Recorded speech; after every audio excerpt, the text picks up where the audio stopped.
Shalom, Isha. I want to start off as always by giving all praise to Yahweh, Shem Yahushua, Shem Makakadash. Double honors to the apostles of GMS and honors to you brothers doing the work in truth, war, sincerity.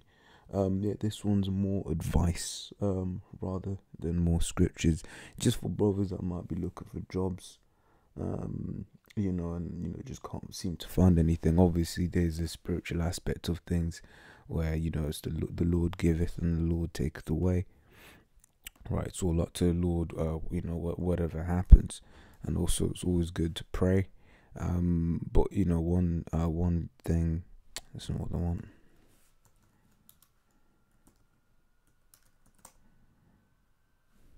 It's in Job. Where is it? Ooh, it's not even bear with me. Lord. Show the Lord. But basically, when you read, forgot roughly how it's worded, you read the book of Job, it talks about how the Lord gives and the Lord takes away.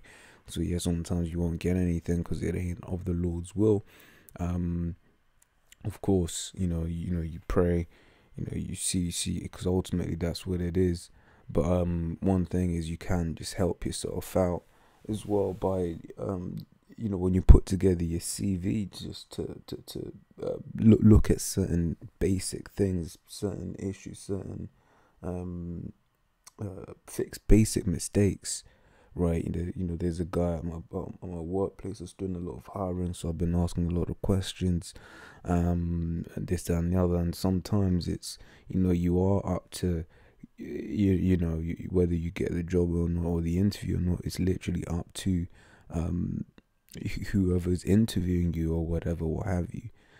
Even the role that I'm at, if it was this new guy that had interviewed me or whatever, I wouldn't be there, which goes back to the point I was making. It's all the Spirit, it's all the Lord. But what I want to talk about is just simple mistakes that people, that I've seen that people make, this, that, and the other. The first being CVs that are too long. I can speak about here in England, whether it's the same and stuff in America, I don't know. But, they usually say your CV isn't supposed to be more than 2 pages long, right? Because then you also got to remember these girls are reading hundreds of CVs a day. There was one geezer who was applying for a role. Geezer put over 10 pages, in this CV. And then the recruiter guy, he didn't even read it. He just like, what the hell is this? And he just put it away. And this is by recommendation. This geezer was by recommendation of another colleague. And even he was like, dude, why are you giving him 13 pages or 14 or whatever? Right? 13. All right. So yeah, I got some here as well. And all things like grammar. Sentences that are too long, sentences that kind of don't make sense. And gaps, unexplained gaps in employment, this and the other. These things are things that recruiters don't really like, right? There is a software called Grammarly, Grammarly. Like, they have a free version which is quite toned down, and you can't really give it context, but it does an okay-ish job at spotting the blatant errors, so it's good to run it through that. Also tweaking your CV for the role that you're applying for, that helps as well, because you have a CV that you just send to everyone, right? But this role that you're applying for may have more social aspect to it. So maybe you don't want to, you want to put the technical stuff, but you might want to put more social things in there because that's beneficial for the job, right? So that's something that's also useful, right? So I got some here from guys who do this for a living, right? It says roles and responses, you need to tailor exactly to each particular job that you apply for, so it's vital that the job titles and responsibilities you include in your CV are relevant, right? It says experience, right? And that's another thing, because he saw, when I was skimming through this article here, basically what I observed is that she basically goes on and says that she actually doesn't even look at like degrees and all of that crap. Education, it's all about experience. Experience is key. right? You know, your skills, you know, and make sure that you write your skills out in a coherent manner, right? Ensure education, ensure you highlight relevant educational certificates. It's easy to read, and in no inconsistencies, relevant language. Yeah, here goes on to say, avoid excessive jargon and be mindful that the person reading it may not be technical or industry expert. However, they will know what to look for. And an example for that is in tech, you have this thing called low-level programming and high-level programming. Right now, I'm a high-level programmer, and people who don't know what anything about software will think, oh yes, this guy's being proud, or he thinks he's on such a high level, when actually it's the opposite. High-level programming mean you don't actually touch a lot of the core functionings of an operating system, whereas low-level code is, you know, the really difficult stuff that, you know, because if you imagine high-level code is built on top of low-level code. Right, it's literally like a ladder where the bottom is where you get the really nitty gritty stuff.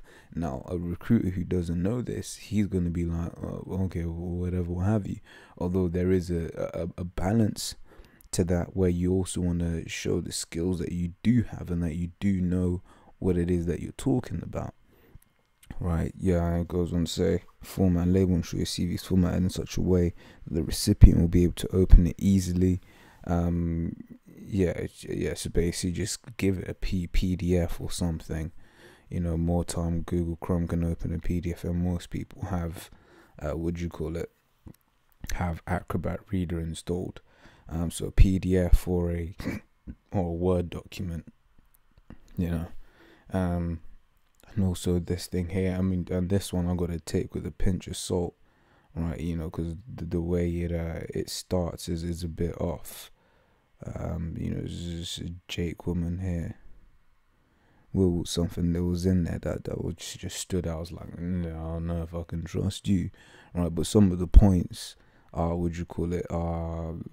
interesting, right? It says most recent roles. So I'm generally trying to figure out what this person's current status is and why, if they might be interested in your new role, right? And I mean, and that's just the hell in this kingdom, because people ask you, oh, why do you want to work here? Because I need a fucking job. That's why I want to fucking work here, right? I'd much rather be at home doing what I want to do instead of slaving around for you, right? Company recognition, yeah, this not even gonna lie. You know, that's just not something I would put in a published, you know, in somewhere like LinkedIn, as you know, with my face all over it. Right, because that is another thing that I've heard. So you let's say you've got the degrees or whatever that Esau wants, you've got the experience, you actually get the interview, but then you come in and you're talking quite slang. Esau's immediately just gonna look at you like, look man, this ain't the geezer that, you know, we want. You know, he's of this background, you know, and then they're already putting you in certain categories. Or can we actually trust this guy? Because, you know, they're basically putting you in a group with basically niggas, which is just hell, because that's why everyone has a fucking a voice that they use when they're around Edomites, man. Right.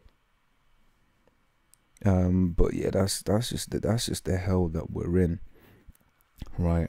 So like, you know, if you've worked at a big company, then immediately that's of help. If you've not, then it is what it is.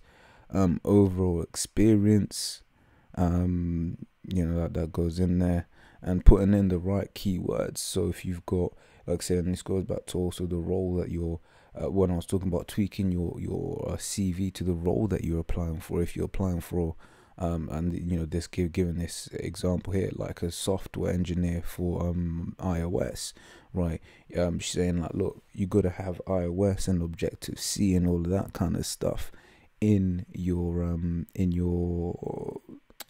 CV, right? And like I said, talking about the gaps in your CV, you know, people, they're going to be like, why was there a gap? You know, this, that, and the other.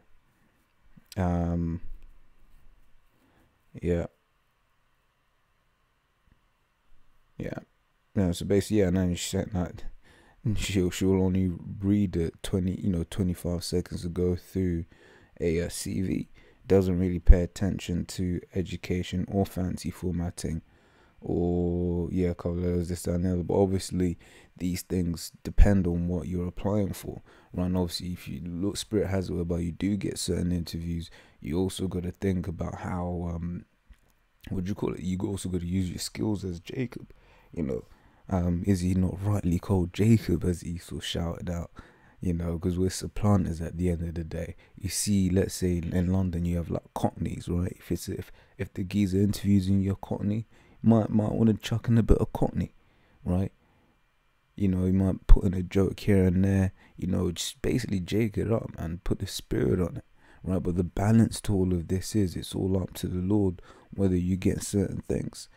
For instance, for me, when I was applying for certain, for the job that I'm at now, I've been there for a while now, but I applied to several different companies, and the only one that actually got back was this one, and it was the best one that I applied for, right? The one I was least expecting to get, right? So it's all the spirit, but there are simple things you can do to just help you out. Like I said, CVs that are too long, contact details that are incorrect, right? Let's say they do like you, and then now they're trying to contact you and they can't contact you, right? Then they're thinking, is this guy, does this guy actually want the job? Is he serious, this, that, and the other? Like I said, so CVs that are too long, CVs with grammatical mistakes, right? Like I said, you can check Grammarly.com. The paid package is actually quite expensive, but like I said, there is a free one, and what we do use a paid one. I don't 100% see it's how much difference it makes. I've got to say that, considering the price anyway, but things like that just allow you to have basically spot the blatant mistakes, things where, for instance, words that are one word but you've written it as two, or things that are two words but you've written it as one, vice versa. All of these things will stand out, right? Education, like I said, education doesn't really matter. And references, when you put your references, you'll always put available on demand.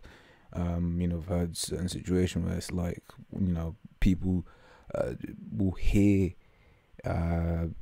we'll see the put references in there. So then now they're calling your boss at your current job, and then you've not even left that job yet, right? What also helps is to keep your online presence clean, right? So you're putting your full legal government name there. What happens when they Google your government name, right? You've been hearing about all of these guys getting, found on Twitter and Facebook or whatever, saying some stuff they don't agree with, right? As in the business doesn't agree with. So obviously that's something to take care of. So let me try summarize once again. So CV that's too long, spelling mistakes, contact details that are incorrect, information that isn't relevant for the job. All these are things that could be could be messing up your chances. But like I said, as the disclaimer, it's all the spirit. You just got to pray that the Lord will bless you with that job or with a job or whatever. And in the time while you're not working, you can use this time to study, get deep on the scriptures, right? And brothers have been through those periods of time where they're not working, right? And then they've just gotten deep in the scriptures, right? One of the elders at our camp, he basically made that statement. It was like, so I forgot exactly how he put it, but he was talking about how being jobless is great for this truth. Right, so use the time wisely, and pray to the Lord. Right, and the Lord will deliver. Everything in its due season. right? Because you just get this. Ecclesiastes 7:12 says, "For wisdom is a defense, and money is a defense," right? And money is a defense. And one thing I've been trying to do is to actually have some savings, right? Obviously not in the sense of, you know, staying in this place for a long time. You know, we all want the Lord to have come yesterday, right? You know, but you always got to understand that the prophecies have to be fulfilled, right? And like I said, although we wanted them to be fulfilled yesterday, right, we still have to wake up and pay bills tomorrow, you know, and pay bills, you know, and do what we got to do until the time that the Lord comes back, which is why the scriptures say money is a defense, right? So, but the excellency of knowledge is that wisdom giveth life to them that have it, right? So the first thing that's first is truth, and then you got to do what you got to do, you know, to get your daily bread. And that's the Lord's prayer, Matthew 6, "Give us this day our daily bread," right?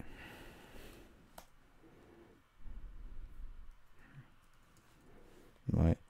Matthew 6:11 says, "Give us this day our daily bread," right? And that's what it's all about. It's about having daily bread. It's not about comfortability, right? Because this isn't our rest, as the scriptures say here. Micah 2:10 says, "Arise ye and depart, for this is not your rest, because it is polluted. It shall destroy you, even with a sword destruction." Right. So things won't be easy. You will go ups and you will go through downs, but you just gotta have faith, right, that the Lord will deliver you from, you know, whatever difficulties you're having, right? Get one of my favorite scriptures, Psalm 2:10 says, "Look at the generations of old and see, did ever any trust in the Lord and was confounded, or did any abide in his fear and was forsaken, or whom did he ever despise that he called upon him?" Right. So basically, this look at the generations of old is saying, look through the history books, look through the stories of you know, the men that were pleasing in the eyes of the Lord. Did the Lord ever forsake them?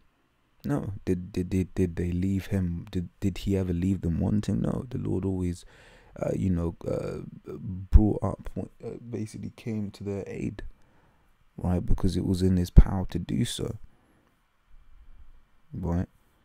Or whom did he ever despise that called upon him, right? If you call upon the Lord in earnest and sincerity, the Lord will hear your prayer. Sometimes it ain't the answer that you want, right? But you just gotta do what you gotta do. You gotta keep it moving, right? So yeah, hopefully that's been of use to someone, you know, because like I said, we've been getting a lot of CVs in, and they're just some basic mistakes, and these are from people in the world, right, that have all the, you know, that you know, obviously you will get Jake that are under the curses and that, but these people, they ain't necessarily under the curses, and then they're getting this wrong, right? So like I said, hopefully it's been edifying. Hopefully you can use it, you know, and keep in mind that, you know, there is spiritual aspects behind this. You know, I just got to put that out there, you know, before this gets taken the wrong way. But yeah, let's see if there's anything else I want to touch on.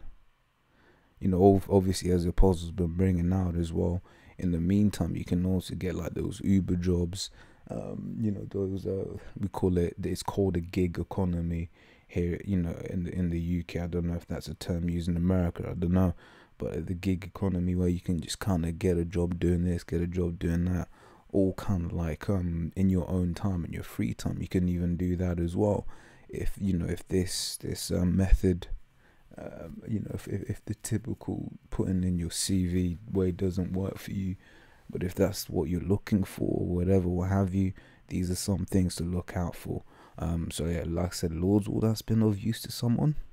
And yeah, I'll say shalom.